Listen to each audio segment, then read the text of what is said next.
반갑습니다. 김훈식입니다. 네, 김훈식의 마켓 토픽 시간입니다. 타이틀을 제가 정했는데, 타이틀 발음하기 힘들어가지고. 근데 우리 컨셉이 그거 아닙니까? 시장의 가장 핫한 이슈를 분석하고, 시장에 가장 큰 영향을 줬던 종목들을 분석하고, 그리고 관심주까지. 자, 미국 시장이 쉬기 때문에 오늘 많은 분들 함께 하시면 좋을 것 같습니다. 제가 11시부터 또 무료 방송이 있으니까 쭉 가보자고요. 오늘 뭐 미국 시장 없으니까 편하지 않습니까? 근데 사실 약간 불안한 게 뭐냐면, 트럼프 대통령이 보통 나쁜 건 자기네 장이 안 열릴 때 내놔요. 좋은 거는 자기네 장이 열릴 때 내고, 그게 약간 불안한데 일단 가봅시다. 자, 오늘 시황 토픽을 제가 우선 정책 모멘텀으로 잡았습니다. 정책 모멘텀. 왜냐하면 오늘 우리 시장의 종목들 가만히 보시면은 다 모두 그런 쪽에 움직였죠.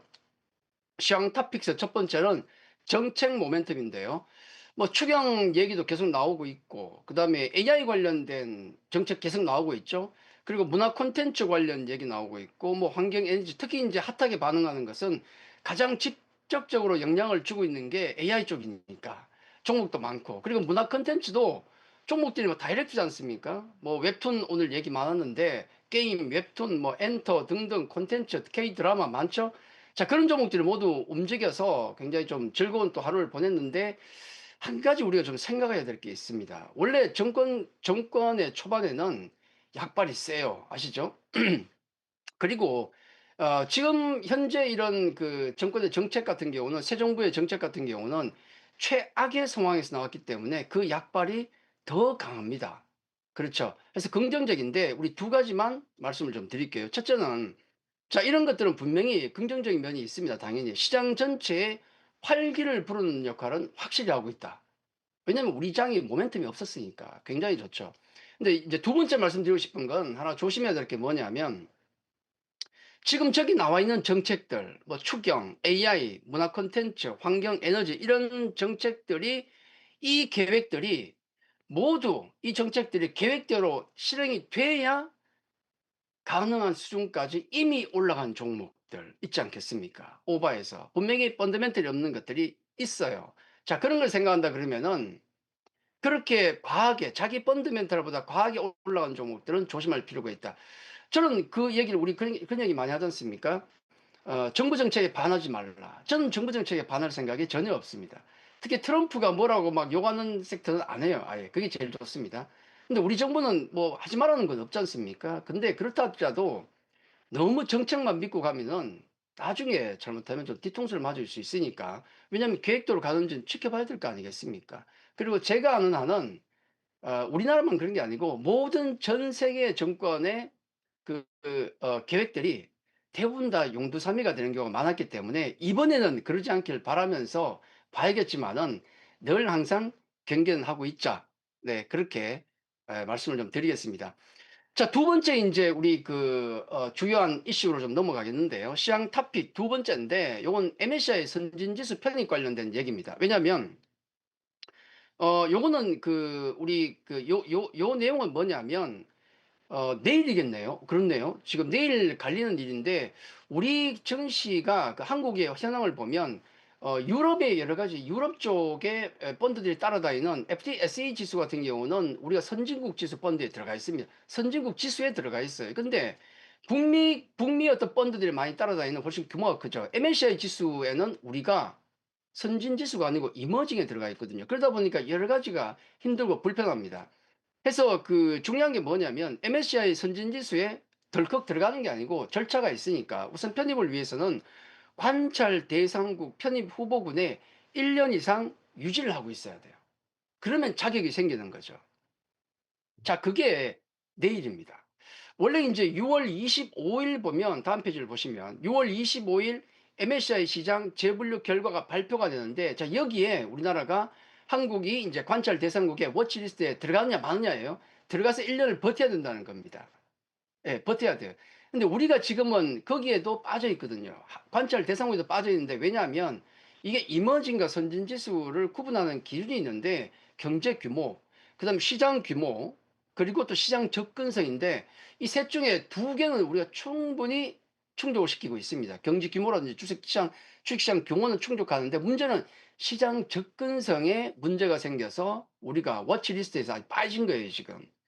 그게 바로 6월 20일 내일 새벽일 것 같습니다. 아침일 것 같아요. 5시인가 6시인가 그럴 겁니다. MSCI 시장 접근성 평가 결과를 발표하는데 만약에 여기에 우리가 통과가 됐다 그러면은 25일 워치리스트에 올라갈 가능성이 굉장히 높은 거죠. 뭐 배당 절차, 외환시장 개방, 공매도 등등 이런 여러 가지를 조건을 체크하는데 지금 대부분 우리가 충족이 된 상태로 알고 있습니다. 기대가 좀 있죠. 그러면 만약에 이제 우리가 워치리스트에 올라가게 되면 우리가 언제 선진지수로 올라가느냐? 한 2년 기다려야 됩니다. 절차가 있기 때문에. 근데 그러면 2년 후에 그러면 주가가 올라오고 그런 거가 그건 아닙니다. 왜냐하면 2년 후에 된다고 결정이 되면 미리 선점하는 외국인들이 들어오지 않겠습니까? 그렇죠. 그래서 아마 지금 시장에 불을 붙일 수 있는 역할을 할 수 있기 때문에 자, 요 부분을 좀 체크하는 게 중요하지 않을까. 두 개를 오늘 시간 탑픽스로 정했고요. 자, 그리고 오늘 시장에 이제 그 큰 영향을 미쳤던, 지대한 영향을 미쳤던 종목 세 개를 보겠습니다. 자, 종목 탑픽스가 되겠는데, 첫 번째 종목은 현대로템. 야, 현대로템 답이 없습니다, 여러분. 답이 없어요. 연초부터 얼마 올랐냐면 326% 올랐어요. 326% 그러니까 감이 잘 안 오시죠? 이게 작년 말이 52,100원인데 지금 21만 3천원이니까 4배, 4배. 4배 오른 거예요. 그게 한 2, 3년이 걸렸느냐? 그것도 아닙니다. 6개월도 안 걸렸어요, 지금. 쇼킹할 정도로 올라가는데, 저는 그 연초부터 이제 방산주 많이 말씀드리면서 특히 이제 현대로템을 많이 말씀드렸죠. 왜냐면, 뭐, 다 기억하실 겁니다. 왜냐하면, 저는 여러 개에 들어가 있는, 여러 개에 인발브 된 기업들을 되게 좋아하는데, 기본적으로 K2전차가 있으니까 방산주입니다. 그리고 재건주기도 해요. 그리고 로봇 주기도 합니다. 거기다가 우주 항공 주기도 해요. 네 가지가 걸렸는데, 그런 것도 있어라고 생각하시는 분들은 이 종목을 잘 모르시는 겁니다. 어쨌든 그런 것 때문에 주가가 어마무시하게 올라왔는데, 자, 여기서 그러면 방산주를 도대체 사는 건 힘들겠죠. 제가 이제는 아무리 사시라 그래도 이제는 아마 못 사실 겁니다. 그런 단계가 돼버렸어요. 그리고 실제로 밸류가 높아요. 어쩔 수 없습니다. 자, 그걸 생각하면 그러면 가지고 계신 분들 입장에서 언제 팔아야 되는가? 저는 명확하게 말씀을 드렸습니다. 시점을. 날짜는 모르겠는데 만약에 현대로템 기준으로 K2 전차 폴란드 2차 계약이 지금 임박했거든요. 요 계약이 만약에 체결됐다는 소식이 나오면 아마 그때가 아마 세론이 나오면서 좀 쉴 때가 아닌가 저는 그렇게 생각합니다. 아마 이게 기준이 돼서 나머지 방산주도 같이 쉴 가능성이 높거든요. 원래 작년 말에 이제 이 계약이 나온다 그랬는데 이게 미루다가 지금 이제 2차 계약 임박이라고 얘기하지만은 6월이라고 얘기를 합니다. 그렇게 얘기하고 있어요. 그 시점을 타이밍으로 맞추는 게 좋지 않을까 그렇게 말씀드립니다. 그거 나오기 전까지는 홀딩입니다. 자, 그리고 종목 탑픽스 두 번째 종목인데 카카오입니다. 자, 어제 제가 탑픽스 종목으로 네이버를 말씀드렸죠. 그리고 어제 제가 막 시간이 없어가지고 우리 관심주를 한 개밖에 말씀 못 드렸나요? 그게 카카오였지 않습니까? 카카오 사시라고 어제 말씀드렸잖아요. 그게 오늘 10% 올랐습니다. 뻥 뛰어버렸죠.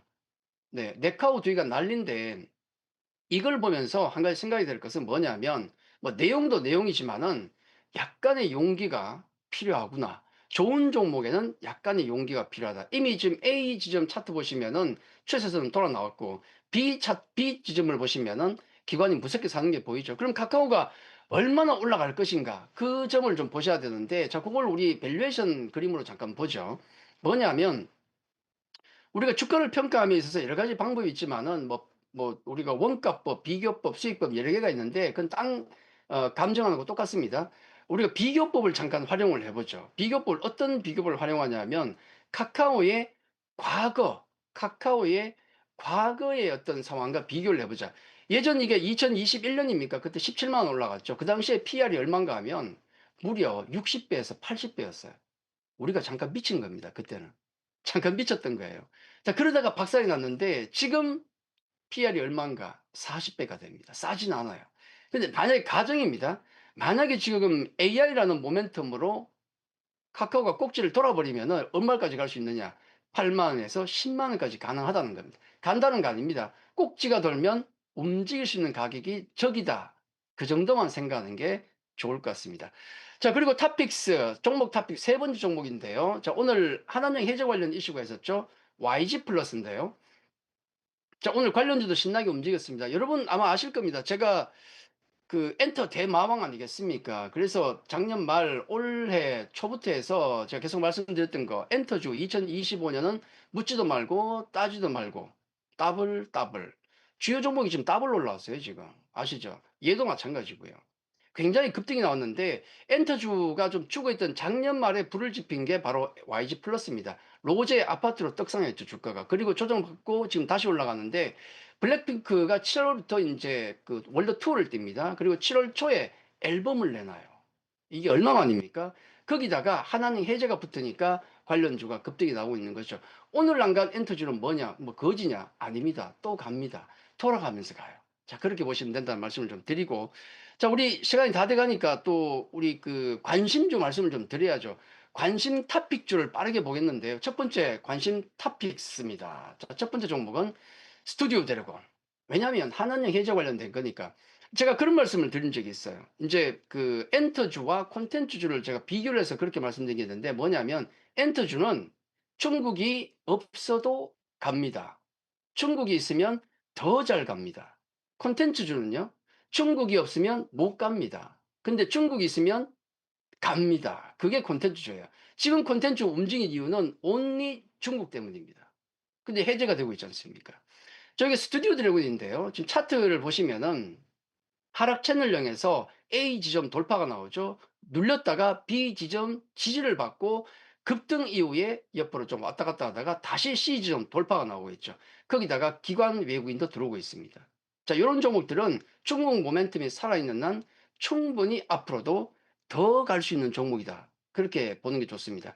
자, 두 번째 우리 관심 탑픽스 잠깐 볼까요? 두 번째 SBS입니다. 야, 이게 몇 년 만입니까? 이런 종목 잘 보십니까?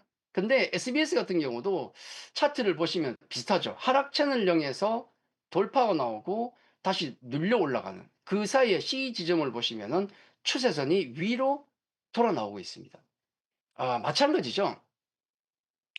턴 어라운드의 모습을 보이고 있는 종목인데요. 턴 어라운드의 모습을 보이는 종목인데 SBS도 한동안 잊혀졌던 종목이지만은 작년 말에 넷플릭스와 공급 계약을 체결합니다. 6년짜리 계약이거든요. 자, 그게 한번 띄었다가 눌렸다가 중국 모멘텀으로 다시 올라가요. 콘텐츠 관련주는 중국만 있으면 살아납니다. 그리고 SBS의 특징은 뭐냐면 상당히 저평가되어 있는 종목이다. 사실 중국이 없으면 못 가는 이유는 콘텐츠주들이 다 비싸요. 근데 SBS는 비교적 싸다. 비교적 쌉니다. 그런 걸 생각하시면 됩니다. 자, 그리고 한 종목을 더 봐야 되는데 아이고 시간이 다 돼 버렸네요. 어제도 말씀드리다 아까도 이거 우리 그 무료 방송 곧 바로 진행합니다. 11 시부터 무료 방송 진행할 건데 제가 타이틀을 요란한 증시 막 시끄럽죠. 조용하고 강하게 수익 내기라는 포인트로 가겠습니다. 자, 아까 방금 말씀드리려고 했던 종목도 이어서 말씀드리고 그리고 어려운 장에 어떻게 우리가 꿋꿋하게 수익을 내는지 저 아시잖아요. 그죠? 어떤 수익을 내고 있는지 꼭 11 시부터 시작되는 무료 방송에서 같이 오늘 뭐 미국 장도 안 열리니까 한번 밤새도록 달려봅시다 한번. 네, 자 여기까지 하겠습니다. 감사합니다.